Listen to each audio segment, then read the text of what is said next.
Marcelo était un garçon pas comme les autres. Son visage semblait avoir été sculpté par les dieux. On disait que ses yeux brillaient comme des étoiles et que son sourire pouvait arrêter n'importe qui sur son passage. Dès son plus jeune âge, Marcelo savait qu'il était différent. Partout où il allait, les gens le fixaient, murmuraient entre eux ou essayaient même de le prendre en photo. Il ne fallut pas longtemps avant qu'il comprenne que sa beauté lui apportait plus de problèmes qu'il ne pouvait en gérer. Au début, il appréciait l'attention, mais cela devint vite insupportable. Les gens le suivaient jusque chez lui, les filles criaient en le voyant, et tout le monde voulait être près de lui. Marcelo ne pouvait même pas marcher dans la rue sans être entouré. Il ne pouvait pas profiter d'une vie simple comme les autres enfants de son âge. Au lieu de jouer dehors ou de se faire des amis à l'école, Marcelo se sentait piégé par son apparence. À 12 ans, il prit une décision. Il ne sortirait plus de chez lui, sauf en cas de nécessité. Ses parents, bien que préoccupés, comprenaient et décidèrent de l'instruire à domicile pour le protéger de toute cette attention accablante. Marcelo passa ses journées à l'intérieur, caché du monde. Il trouva du réconfort dans les livres, les jeux vidéo et tout ce qui pouvait l'aider à passer le temps. Il évitait les fenêtres, ne sortait pas pour jouer et parlait rarement à quelqu'un en dehors de sa famille. Le monde extérieur devint un lointain souvenir. Marcelo grandit, mais le monde extérieur savait peu de choses sur lui. Les gens murmuraient à propos de ce beau garçon qui ne quittait jamais sa maison. Certains inventaient même des histoires folles à son sujet, mais personne ne connaissait la vérité. Marcelo, lui, se contentait de sa bulle. Il ne regrettait ni l'école, ni les amis, ni le chaos du monde extérieur. Il avait ses parents et sa jeune sœur, Clara. Clara était la seule qui le gardait connecté au monde extérieur. Chaque jour, elle rentrait de l'école et lui racontait tout sur ses amis et ce qui se passait dehors. Mais Clara ne comprenait pas pourquoi son frère s'enfermait ainsi. Elle l'admirait, mais elle souhaitait qu'il vive une vie normale, comme tout le monde. À chaque fois qu'elle essayait de le convaincre de sortir, Marcelo secouait la tête et disait « Je suis bien ici ». Clara aimait son frère, mais elle ne comprenait pas pourquoi il voulait rester caché. Chaque jour, elle rentrait et lui parlait des choses amusantes qu'elle faisait à l'école, espérant rendre Marcelo assez jaloux pour qu'il veuille sortir. Mais rien ne fonctionnait. Marcelo souriait, hochait la tête, puis retournait à ses lectures ou à ses jeux vidéo. Un jour, Clara en eut assez. Elle décida de mettre en place un plan pour sortir son frère de sa coquille. Elle invita deux de ses amies les plus proches, Leia et Sofia, chez eux. Clara n'avait jamais laissé ses amis rencontrer Marcelo, sachant qu'il détestait l'idée d'être vu par des inconnus. Mais elle pensait que si ses amis le voyaient et le traitaient comme une personne normale, peut-être que Marcelo cesserait d'avoir peur. Lorsque Leia et Sofia arrivèrent cet après-midi-là, Clara s'assura que Marcelo ne savait pas qu'elle était là. Les filles discutaient et riaient dans le salon, mais l'esprit de Clara était concentré sur son plan. Elle avait raconté à ses amis tout sur son frère, à quel point il était incroyablement beau et qu'il ne quittait jamais la maison. Leia et Sofia étaient curieuses. Elles avaient entendu des rumeurs sur Marcelo, mais elles ne l'avaient jamais vu. Clara savait qu'elle ne pouvait pas partir sans l'apercevoir. Elle les mena alors discrètement à la chambre de Marcelo, sachant qu'il était à l'intérieur, probablement plongé dans l'un de ses livres. Elle ouvrit doucement la porte, ne voulant pas l'effrayer. À sa grande surprise, la porte grinça bruyamment et Marcelo leva les yeux de son livre, portant un masque sur son visage.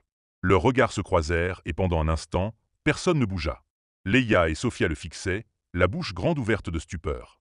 Clara comprit trop tard que c'était une mauvaise idée. Marcelo se leva, confus et en colère. « Clara, que fais-tu » demanda-t-il d'une voix sèche. Clara balbutia. « Je voulais juste qu'elle te rencontre. » Le visage de Marcelo se crispa de frustration. Il détestait les surprises, et celle-ci était la pire de toutes. Il se détourna, marchant vers la fenêtre, ne voulant plus faire face à cette attention. Clara referma rapidement la porte, entraînant ses amis avec elle. Sun Kurabat Tate Fort. Elle n'avait pas voulu empirer les choses, mais c'est ce qu'elle avait fait. Marcelo était visiblement bouleversé, et elle ne savait pas comment arranger cela. Marcelo ne parla pas à Clara pendant le reste de la journée. Il se sentait trahi par sa propre sœur. Il avait travaillé si dur pour rester caché, et maintenant, deux inconnus avaient vu ses yeux. Il ne pouvait s'empêcher de se sentir exposé. Le souvenir du regard de Leia et Sofia le rendait malade. Clara, de son côté, regrettait ce qu'elle avait fait. Elle ne voulait pas pousser Marcelo plus loin dans l'isolement, mais son plan semblait avoir eu cet effet. Le lendemain, elle essaya de lui parler, mais Marcelo ne voulait rien entendre.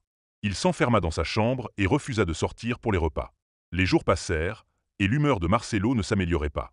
Il commença à réfléchir à sa vie dans la maison. C'était sûr, oui, mais était-ce vraiment vivre? Il avait évité le monde pendant si longtemps qu'il avait oublié ce que cela faisait d'y vivre. Marcelo n'était pas sûr d'être prêt à affronter à nouveau le monde extérieur, mais quelque chose en lui disait que c'était le moment. Un matin, Marcelo se tenait devant son miroir, fixant son reflet.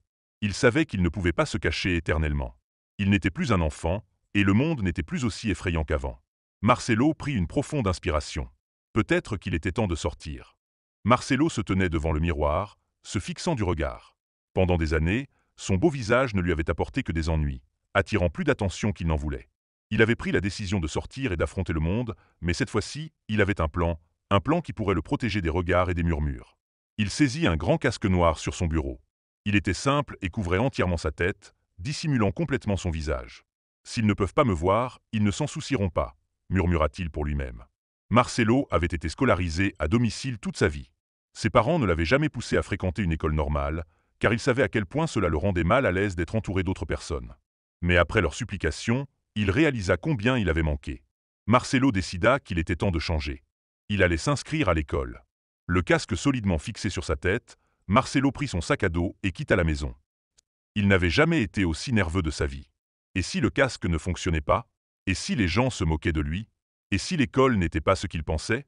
Il chassa ses inquiétudes et continua d'avancer. C'était sa chance de vivre une vie normale, comme tout le monde. Quand Marcelo arriva à l'école, la cloche venait de sonner. Les élèves se précipitaient vers leur classe, bavardant et riant dans les couloirs. Marcelo prit une grande inspiration et entra, son casque cachant son visage à tous ceux qui l'entouraient. Il entendit quelques murmures en passant, mais personne ne s'arrêta pour le fixer. Son plan semblait fonctionner. Marcelo entra dans sa nouvelle classe. Les élèves étaient déjà assis, parlant fort et échangeant des mots en cachette. Le professeur n'était pas encore arrivé. Dès que Marcelo fit un pas dans la salle, tous les yeux se tournèrent vers lui. Au début, personne ne dit rien. Les élèves fixaient simplement le garçon portant un casque dans la classe. Puis, un des garçons au fond éclata de rire. « C'est quoi ce casque? Tu as peur que ton cerveau tombe ?» La remarque déclencha encore plus de rire chez les autres élèves. Le visage de Marcelo brûlait sous le casque, mais il resta calme. Il s'y attendait. Il n'allait pas laisser leur moquerie l'atteindre. Un autre élève lança « Peut-être que c'est un extraterrestre et qu'il cache sa grosse tête verte. » D'autres rires suivirent, et Marcelo sentit son cœur s'emballer.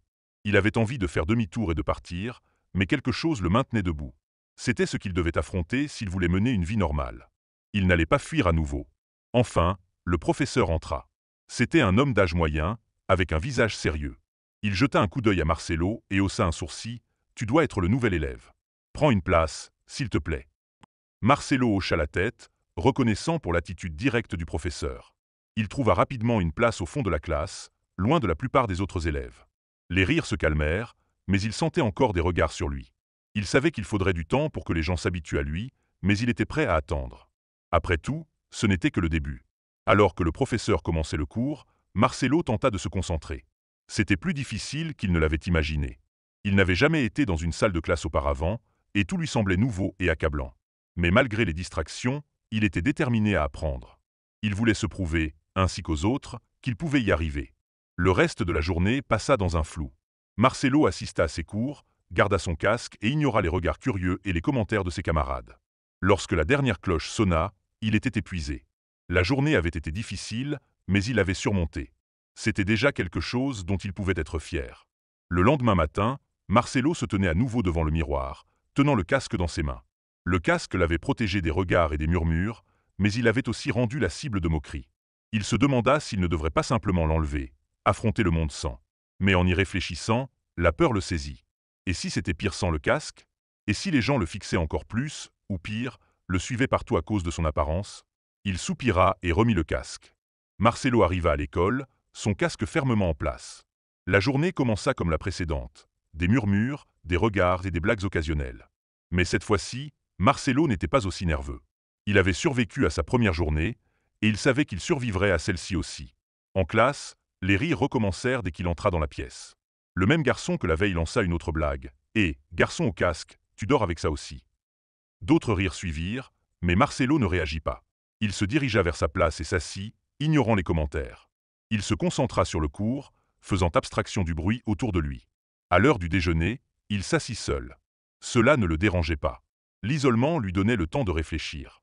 Il savait que s'il continuait à venir à l'école chaque jour, les gens finiraient par se lasser du casque. Il passerait à autre chose, et il pourrait vivre sa vie sans toute cette attention. Mais pour l'instant, il devait simplement endurer. C'était le 3e jour d'école, et Marcelo était assis seul dans la salle de classe pendant la récréation. Son casque toujours solidement fixé sur sa tête, la classe était presque vide, la plupart des élèves étant dehors, profitant de l'air frais, jouant ou discutant en groupe. Marcelo préférait le silence, l'immobilité et la sécurité d'être seul. Ses pensées dérivaient alors qu'il essayait de se concentrer sur le livre devant lui. L'école n'était pas si terrible. Sur le plan académique, il excellait dans ses matières grâce à des années de scolarisation à domicile, mais socialement, c'était un cauchemar. Les élèves étaient rapides à rire de lui, à se moquer de son casque et à chuchoter des choses cruelles dans son dos. Il s'y était habitué, mais au fond, la solitude faisait encore mal. Alors qu'il s'apprêtait à se perdre dans le calme, il remarqua quelqu'un marcher vers lui. Son cœur s'emballa un instant, se demandant si c'était un autre élève qui venait se moquer de lui. Il se prépara aux commentaires habituels, mais cette fois, c'était différent. La fille qui s'approchait n'était autre que Beauty, la plus belle et brillante fille de la classe. Marcelo l'avait remarquée de loin, mais n'aurait jamais pensé qu'elle s'intéresserait à lui. Elle était toujours entourée d'amis et semblait avoir tout ce qu'il n'avait pas: confiance, popularité et charme. Beauty lui sourit chaleureusement en se tenant devant son bureau. Le cœur de Marcelo fit un bond. Il jeta un coup d'œil autour de lui, se demandant s'il s'agissait d'un piège, mais il n'y avait personne d'autre. Beauty lui parlait vraiment. « Salut », réussit à dire Marcelo, sa voix basse et incertaine. Beauty tira une chaise et s'assit à côté de lui. Sa présence était calme et rassurante, à l'inverse des autres qui l'approchaient habituellement avec des moqueries dans les yeux. « Je t'observe en classe », commença-t-elle d'une voix douce. « Tu es vraiment intelligent, Marcelo. Je vois comment tu réponds aux questions et à quel point tu es concentré dans tes études.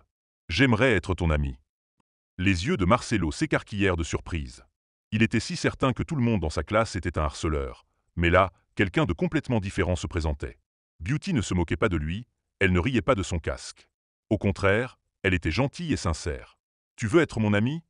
demanda Marcelo, encore incapable de comprendre.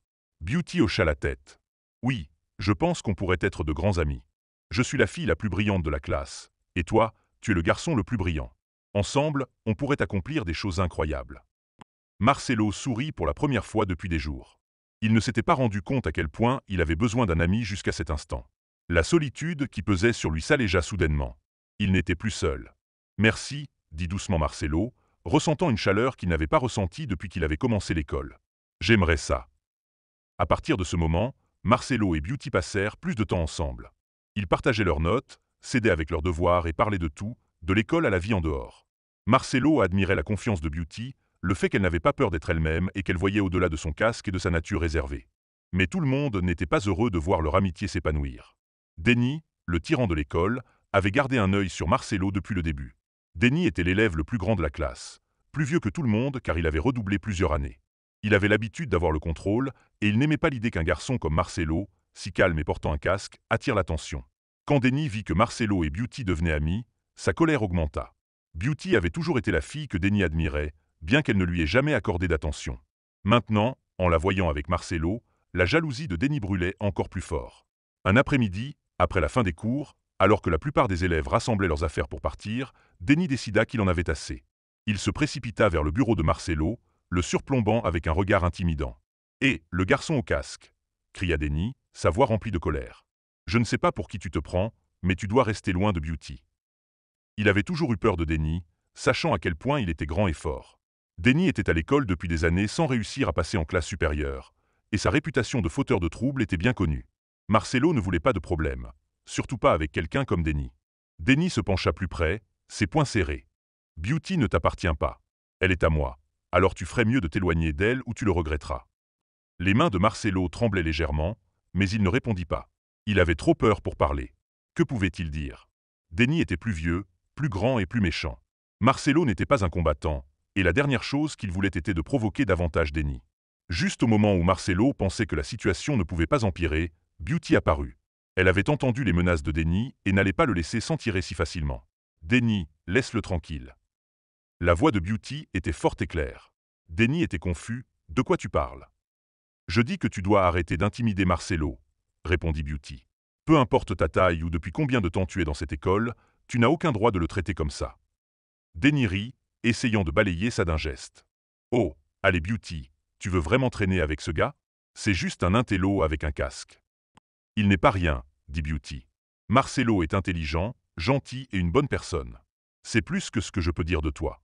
Je ne serai jamais ami avec un tyran comme toi. » Denny, embarrassé et en colère, voulait répondre, mais Beauty ne lui en laissa pas l'occasion. « Éloigne-toi de nous, Denny, » le prévint Beauty, « sinon tu auras de plus gros problèmes. » Denny lança un dernier regard furieux à Marcelo avant de s'éloigner, son ego blessé par les mots de Beauty. Ce soir-là, Marcelo rentra chez lui en se sentant plus léger qu'il ne l'avait été depuis des jours. Il ne pouvait pas croire que Beauty avait pris sa défense devant Denny. Pour la première fois, quelqu'un l'avait vu pour ce qu'il était, au-delà du casque. Il ne pouvait s'empêcher de sourire alors qu'il s'asseyait pour dîner avec sa mère. Sa mère remarqua son bon état d'esprit. « Tu sembles heureux aujourd'hui, Marcelo. Quelque chose de bien s'est passé à l'école ?»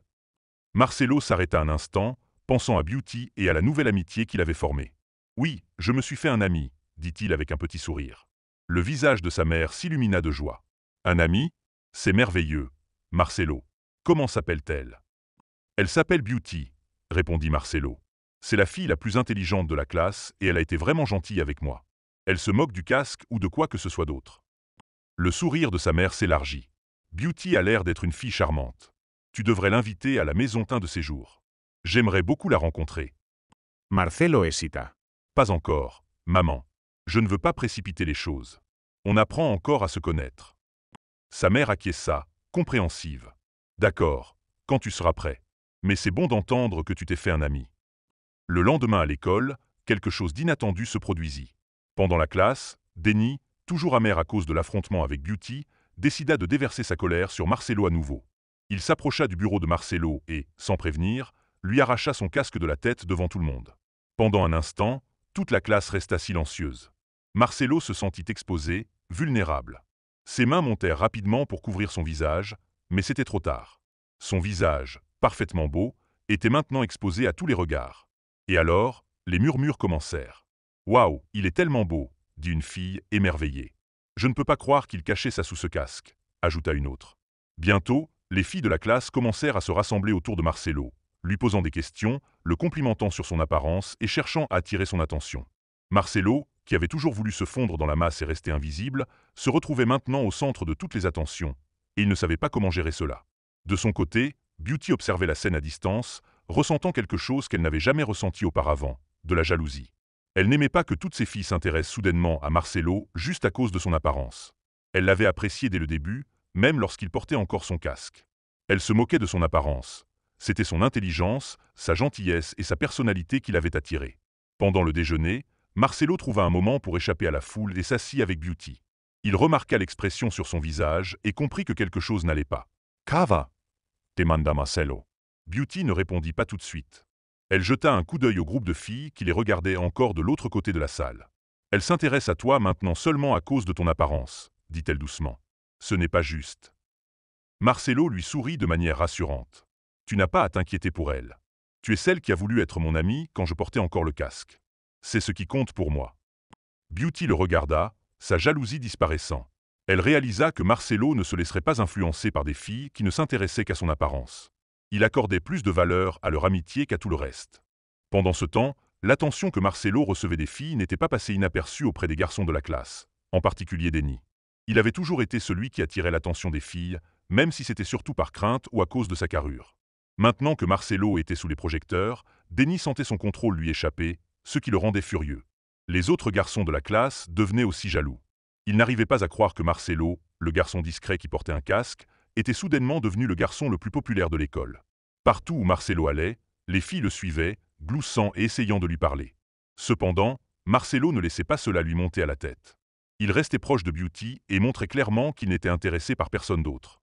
Chaque fois que les filles essayaient de se rapprocher trop, il s'excusait poliment ou changeait de sujet. Il était plus concentré sur ses études et son amitié avec Beauty que sur l'attention soudaine qu'il recevait. Mais les garçons, et surtout Denny, n'étaient pas prêts à laisser passer cela si facilement. Ils ne supportaient pas l'idée que Marcelo soit au centre de tout. Denny, en particulier, planifiait son prochain coup, déterminé à s'assurer que la popularité de Marcelo ne durerait pas longtemps. Consumé par la jalousie et la colère, Denny ne supportait plus de voir Marcelo recevoir toute l'attention. Chaque jour, cela le rongeait. Marcelo était maintenant admiré par les filles et respecté par les garçons, et Denny, qui autrefois était craint, se sentait impuissant. Il ne pouvait plus le supporter. Il décida qu'il devait faire quelque chose de radical, quelque chose qui éliminerait Marcelo pour de bon. Un après-midi, Denny rassembla un groupe de garçons qu'il avait toujours admirés. Ils avaient peur de lui, mais le voyaient aussi comme un leader. Il leur murmura son plan en secret. Ils allaient coincer Marcelo après l'école et lui donner une leçon si sévère qu'il ne pourrait plus revenir à l'école. En fait, Denny voulait qu'il aille plus loin qu'une simple raclée. Il voulait que Marcelo disparaisse pour de bon. Les garçons furent d'abord choqués, mais certains étaient trop effrayés pour s'y opposer. Cependant, l'un des garçons, nommé Peter, avait toujours trouvé que Denny était trop dur et cruel. Il n'avait jamais aimé la manière dont Denny intimidait les gens. Peter resta silencieux pendant la réunion, mais il savait dans son cœur que ce plan était mauvais et il ne pouvait pas le suivre. Le lendemain, avant que quoi que ce soit ne puisse se produire, Peter alla voir les autorités scolaires. Il leur raconta tout, le plan de Denny, la réunion et ce qu'il comptait faire à Marcello. L'école prit l'avertissement de Peter très au sérieux. Ils alertèrent rapidement la police et mirent en place un plan pour attraper Denny sur le fait. Après l'école, alors que Denny et son groupe de garçons se préparaient à tendre une embuscade à Marcello, la police arriva. Denny fut arrêté sur le champ et les autres garçons furent interrogés. La vérité éclata, et l'école fut choquée de voir jusqu'où Denny était prêt à aller par simple jalousie. Ce jour-là, tout changea. Les élèves qui avaient toujours eu peur de Denny se sentirent soudain soulagés. Ils n'avaient plus à vivre dans la crainte de ses intimidations et de ses menaces. Beaucoup d'entre eux étaient heureux qu'il soit enfin parti. L'atmosphère à l'école devint plus légère et les élèves commencèrent à apprécier venir en classe sans avoir à s'inquiéter des problèmes causés par Denny. Marcello, bien qu'il fût choqué par ce qui avait failli se produire, était reconnaissant du courage de Peter. Il prit soin de le remercier et devint même son ami. La vie à l'école devint plus paisible, et Marcello continua à se concentrer sur ses études et son amitié avec Beauty. Quelques semaines plus tard, Marcello décida qu'il était temps de présenter Beauty à ses parents. Il avait souvent parlé d'elle, et ses parents étaient impatients de rencontrer la fille qui avait été si gentille avec leur fils. Marcello invita Beauty à dîner, et ses parents, surtout sa mère, étaient ravis de la rencontrer. Beauty arriva, aussi gracieuse et gentille que jamais, et la mère de Marcello l'apprécia instantanément. La manière dont Beauty parlait, sa politesse, et le fait qu'elle avait soutenu Marcello quand d'autres ne l'avaient pas fait, les impressionnèrent. Tout au long de la soirée, ils discutèrent et rirent, et Beauty s'intégra parfaitement dans la famille de Marcello. Sa mère prit même Marcello à part après le dîner pour lui dire « Elle est merveilleuse, Marcello, tu as trouvé une fille exceptionnelle. » Marcello ne pouvait s'empêcher de sourire. C'était comme si tout dans sa vie commençait enfin à se mettre en place. Lui, qui avait autrefois été un garçon se cachant derrière un casque, effrayé par le monde, était désormais confiant, entouré d'amis et d'une famille qui le soutenait. Au fil des années, la relation entre Marcello et Beauty se renforça. Ils obtinrent tous les deux leur diplôme avec mention, et leur lien resta indéfectible. Les parents de Marcello aimaient Beauty comme si elle faisait partie de leur propre famille, et les parents de Beauty adoraient aussi Marcello. Les deux familles passaient souvent du temps ensemble, et il était clair pour tout le monde que Marcello et Beauty étaient faits l'un pour l'autre. Finalement, Marcello demanda Beauty en mariage, et elle accepta avec joie. Leur mariage fut une célébration belle et joyeuse, avec des amis, de la famille et même certains de leurs anciens camarades de classe présents. Tout le monde pouvait voir à quel point ils étaient heureux ensemble. Alors qu'ils se tenaient à l'autel, se regardant dans les yeux, Marcello ne pouvait s'empêcher de repenser au jour où il était entré pour la première fois à l'école avec son casque, effrayé de ce que les gens pourraient penser de lui. Il n'aurait jamais imaginé que les choses tourneraient ainsi, qu'il rencontrerait quelqu'un comme Beauty, quelqu'un qui voyait qu'il était vraiment à l'intérieur, bien avant les autres. Beauty lui sourit tandis qu'il échangeait leurs vœux, et Marcello sut qu'ils surmonteraient ensemble tous les défis de la vie. À partir de ce jour, Marcello et Beauty construisirent une vie remplie d'amour, de soutien et de bonheur. Les jours où Marcello se cachait derrière un casque et avait peur du monde étaient loin derrière lui. Désormais, il faisait face à la vie de front, avec Beauty à ses côtés, sachant qu'il avait trouvé une véritable amitié, l'amour et l'acceptation. Denny, quant à lui, ne finit jamais ses études à cause de sa lenteur et des nombreuses années qu'il avait passées à redoubler les mêmes classes. Après son arrestation, sa réputation fut ruinée et aucune école ne voulut plus de lui. Sans autre option, Denny finit par devenir chauffeur de bus, tandis que Marcello et Beauty avançaient dans leur vie, construisant un avenir radieux ensemble. La vie de Denny prit un chemin très différent. Il conduisait chaque jour la même route, regardant les autres avancer, un rappel constant que sa jalousie et son arrogance l'avaient empêché d'aller plus loin dans la vie. Chers téléspectateurs, si vous avez aimé cette histoire, merci de liker, partager et vous abonner. Mettez vos drapeaux en commentaire pour que nous sachions d'où vous avez regardé cette vidéo. Restez bénis et merci pour votre soutien.